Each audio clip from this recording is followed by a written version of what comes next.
All right, so let's get into a little bit of Bible study today. I'm so excited because the Lord laid something on my heart that I really believe just put a nice little button on everything that the Lord has been doing with me late with this journey. And I just wanted to be able to share it with you all.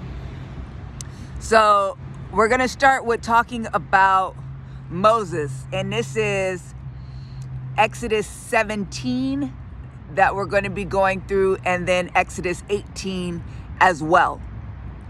So in Exodus 17, we see this battle with the Amalekites, right? They came to attack the Israelites. So Moses told Joshua, he's like, go ahead, go and fight the Amalekites. So Moses, Aaron, and Hur, this is verse 10, chapter 17, went to the top of the hill. As long as Moses held up his hands, the Israelites were winning, but whenever he lowered his hands, the Amalekites were winning.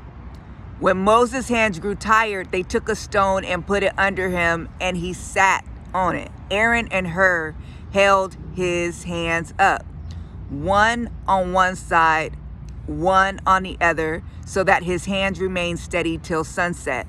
So Joshua overcame the Amalekite army.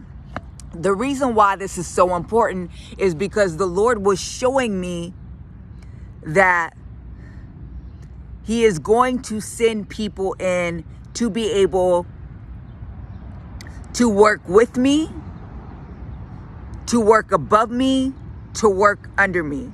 That I cannot do ministry.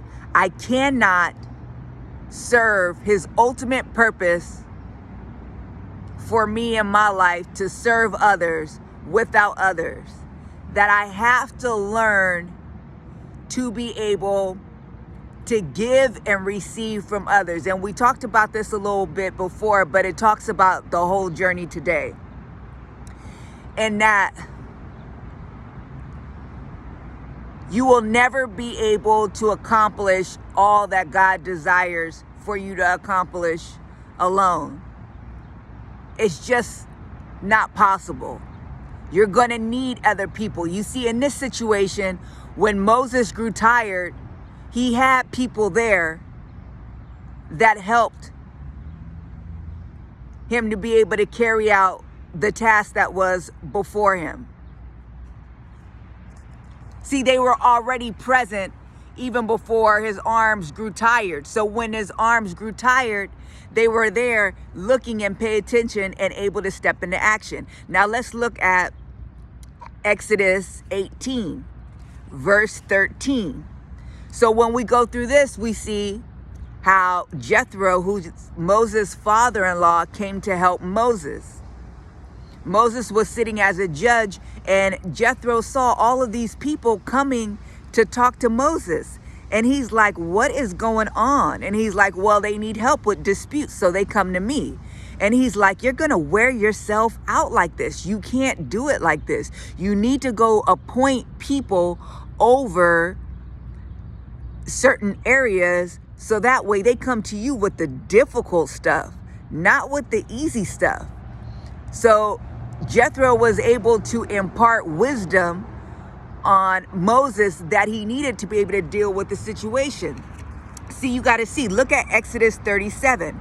There were 600,000 men on foot besides women and children that left Egypt.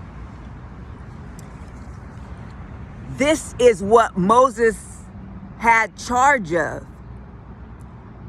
He could not do it by himself. He needed a community of people to be able to help him, advise him, guide him. And this is where we're going to talk, because some of us would like to think that we are more than what we are. We have elevated ourselves to a position in which we think that we know it all, we have it all together, can't nobody tell us anything. Who can someone add to what it is that I already know, I already have going on. We have these situations in which we feel like we've arrived. We want to pick, choose, and qualify who comes to us. And see, man, again, looks at the outer appearance, but God looks at the heart. God is going to send you people to be able to help you, and we need to be a receipt of that. But here's where we need to go a bit further, is this walk, this journey. God has humbled many of us,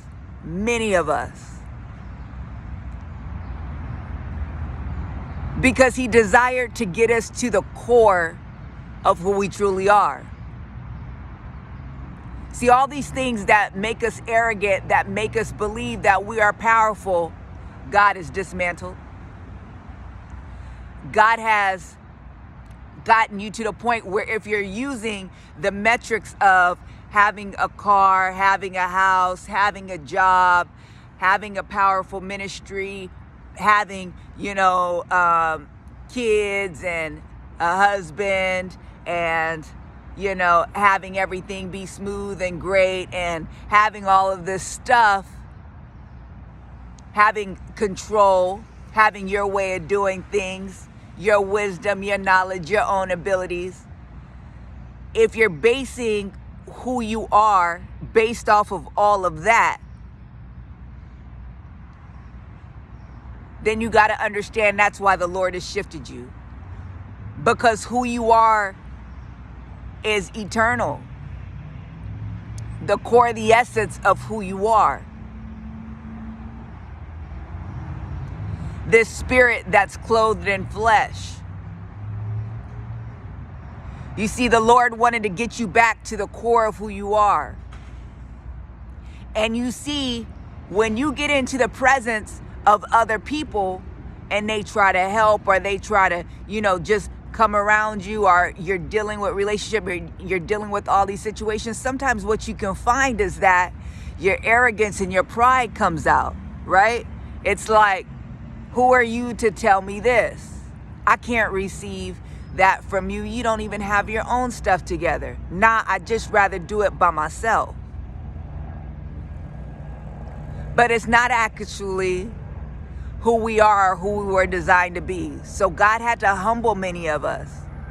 But what if in that humility, that's exactly where we're supposed to be, because that's our true selves. You see, what if that was the dismantling of all that you've known to bring you back to a humble self that is not the strongest, fittest, fastest, smartest, capable image of yourself that you've envisioned, but it's embracing the frailty and the weakness of man that needs God. And he wanted to flatline you to that point, so that could be the foundation in which you work out of. That it is no longer your strength, your arrogance, your blind perception of who you are, but it's truly just a man, just a woman, just a human being that needs God. And operating out of that is the need, the basis, the foundation for you operating in true authenticity. And you can build from there. The way how the world teaches you to be able to move and view yourself and act, that's all nonsense. God is like, I want to expose the truth of who you are.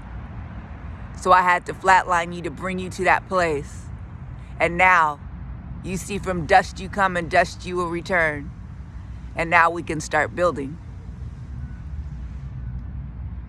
Think about that, because having to depend on others, having to work in relationship with others, having to receive from others, having to be in relation with others, it really exposes the truth of your character. But God will use it all. Tell me your thoughts. Talk soon.